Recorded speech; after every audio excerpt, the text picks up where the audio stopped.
उत्तर प्रदेश सरकार में कैबिनेट मंत्री एक ऐसी पार्टी के अध्यक्ष हैं जिसकी यूपी में 11 विधानसभा सीटें हैं, लेकिन मंत्री जी जब अपने ही बेटे के संसदीय क्षेत्र में जाते हैं तो उनके कार्यक्रम में मुश्किल से लगभग 300 लोग ही शामिल होते हैं। जी हाँ, हम बात कर रहे हैं निषाद पार्टी के अध्यक्ष और यूपी की बीजेपी सरकार में मंत्री संजय निषाद की, जो आरक्षण यात्रा लेकर संत कबीर नगर पहुंचे थे। ये वही संत कबीर नगर है जहां से संजय निषाद के बड़े बेटे प्रवीण कुमार निषाद सांसद हैं। प्रवीण आरक्षण यात्रा के कार्यक्रम को भव्य बनाने को लेकर कई दिनों से जुटे थे, लेकिन कार्यक्रम के दिन कुछ ऐसा हो गया कि अब प्रवीण के साथ साथ संजय निषाद भी टेंशन में आ गए।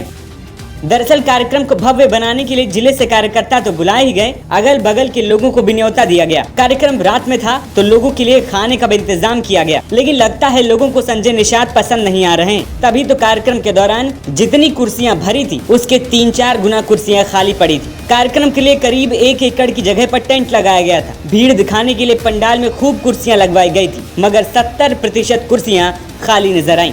कार्यक्रम के जरिए संजय निषाद लोगों को अपनी ताकत का संदेश देना चाहते थे, लेकिन जनता संजय निषाद के साथ ऐसा करेगी शायद उन्होंने भी नहीं सोचा होगा। कार्यक्रम विफल रहा तो शिकन संजय निषाद के चेहरे पर साफ नजर आई, लेकिन हद तो उस समय हो गई जब संजय निषाद के भाषण शुरू होते ही कुछ लोग कार्यक्रम से उठकर चले गए। वहीं जब लोग कार्यक्रम में नहीं आए तो तैयार खाना भी वैसे का वैसे रखा रहा और बर्बाद हो गया।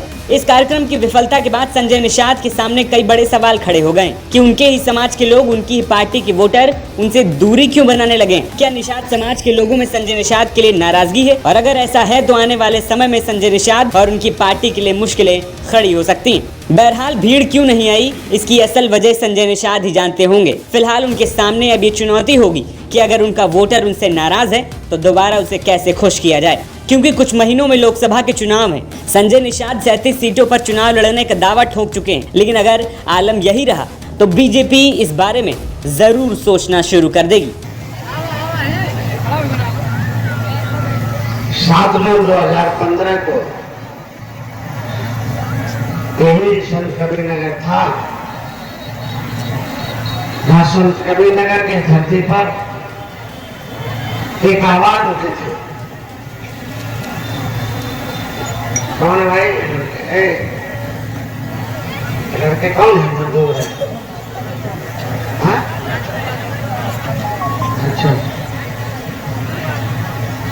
7 जून 2015 को एक आवाज पूरे प्रदेश से कम से कम 50,000 लोग आए थे। संत कबीर नगर धरती क्यों चुनी गई? क्योंकि संत कबीर नगर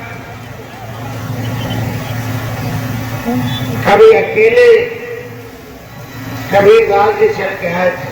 हमसे जुड़े रहने के लिए हमारे YouTube चैनल को सब्सक्राइब करें और नई वीडियो की नोटिफिकेशन के लिए बेल आइकन को दबाएं। अगर आप ये वीडियो Facebook पर देख रहे हैं तो लाइक जरूर करें और ज्यादा से ज्यादा शेयर करें। धन्यवाद।